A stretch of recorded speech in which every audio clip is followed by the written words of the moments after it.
All Progressives Congress stalwart Bola Tinubu once questioned why herdsmen were blamed for the incessant kidnap cases in the southwest. Tinubu, who is currently being attacked by Nigerians for keeping quiet over the deadly activities of Fulani herdsmen across the country, on July 14, 2019, said kidnapping is not peculiar to any ethnic group or a particular set of people. The former Lagos State governor disclosed this while fielding questions from journalists after paying a condolence visit to Afenifere leader Reuben Fashoranti, whose daughter Funke Olakunrin was killed by gunmen along Kajola Ore Road. Though Afenifere said the attackers were herdsmen, Tinubu denied the claim, saying those blaming them for the death did not have evidence. He said, "I am extremely concerned about security, but I don't want stigma. I can go through history of kidnapping and we know how it started, where it all started. There are a lot of copycats. How many years ago have we faced insecurity in this country and cases of kidnapping? Is Evans a herdsman? I don't want to be political, but I will speak. Where are the cows?" Chukwuemeka Onwumadike, suspected kidnapper better known as Evans, was arrested by the police in 2017 and is still in their custody. Evans' arrest was described by the police as a major achievement as he had been wanted for some time.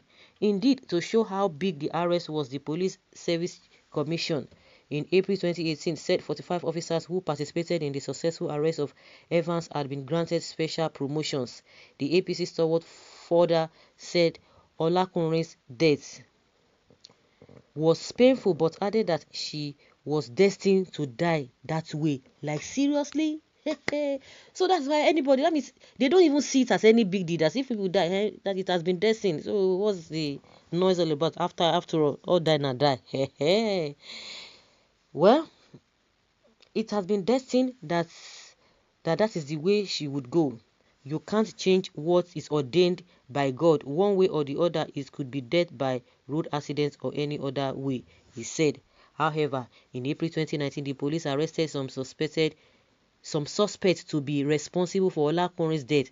They were identified as Lawal Mazali, 40 years, from the Felele area of Kogi State, Adamu, 50 years, from Jada, Adamawa State, Mohammed Usman, 26, from Ilela, Sokoto State, and Awal Abubakar, 25, an indigene of Shikamfi, Zamfara State. The suspects are currently being tried, and some reports have identified them as Fulani.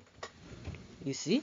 Rotimi Akeredolu, governor of Ondo State, had last week ordered herders to vacate the forest reserves within 7 days over the rising insecurity situation in the state.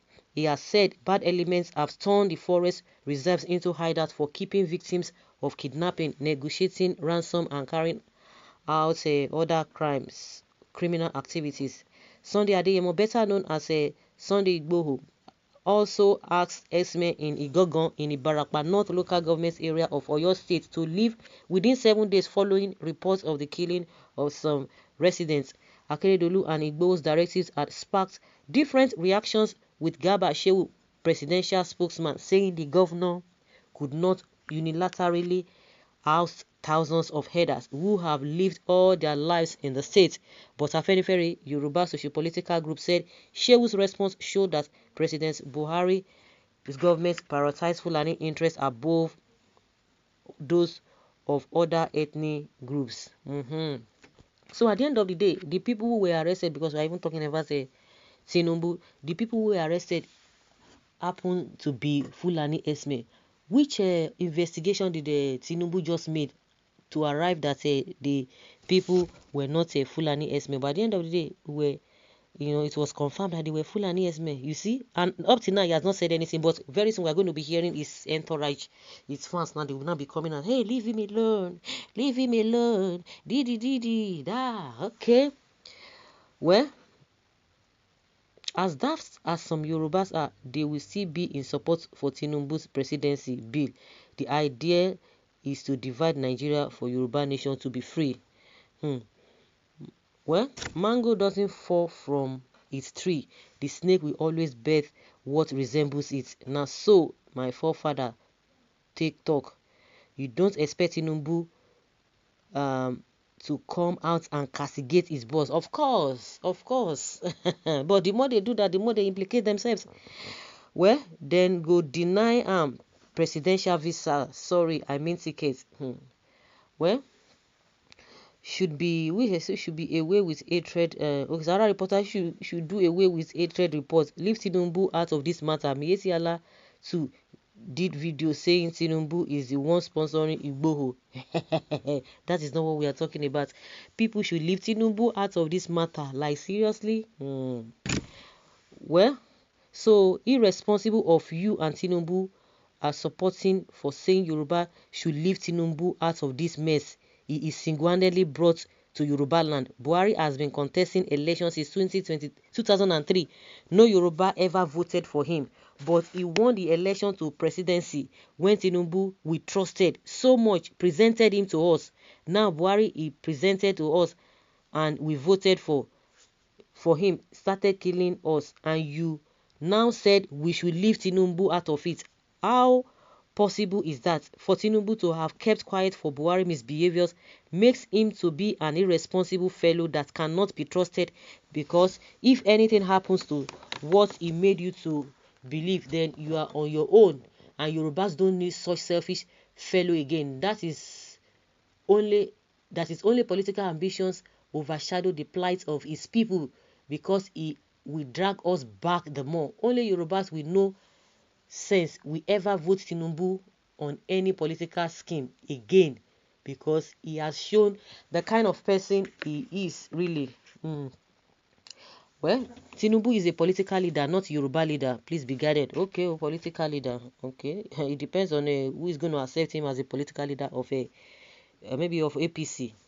We won't leave him alone because he's usually called himself Asiwaju Jagaban, but can't feel his Asiwaju impact whenever it's needed.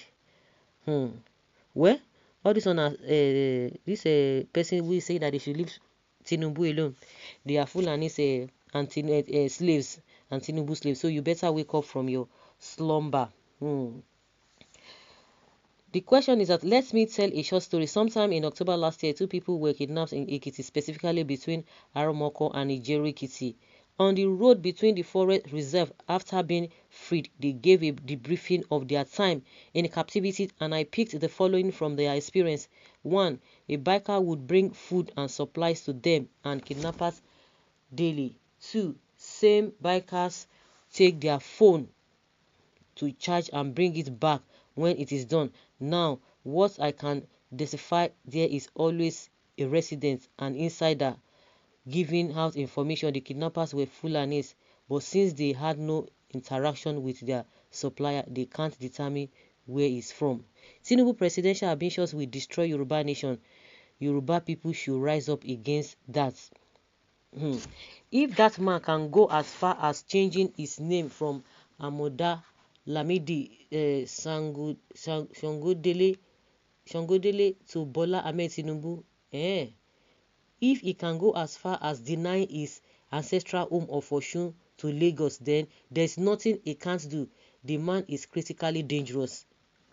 He changed his name from Amoda Lamidi Ç0NԴ to Bola Tinubu.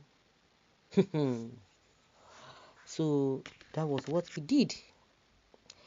Well, yes, it's right by saying kidnapping is not attached to only one ethnic group, but any forceful way of destroying people, farms, or trying to take our land will be forcefully rejected. Yeah, it's just to be rejected, so we don't even say. But anybody, my own is that anybody, whosoever that is doing that, why have they not been arrested all this while? Okay, if they are not Fulani Herdsmen, then who are they? If they are Igbos, arrest them. Let us know that they are the ones disguising. So instead of telling us cock and bull stories, but the whole thing is there for everybody to see.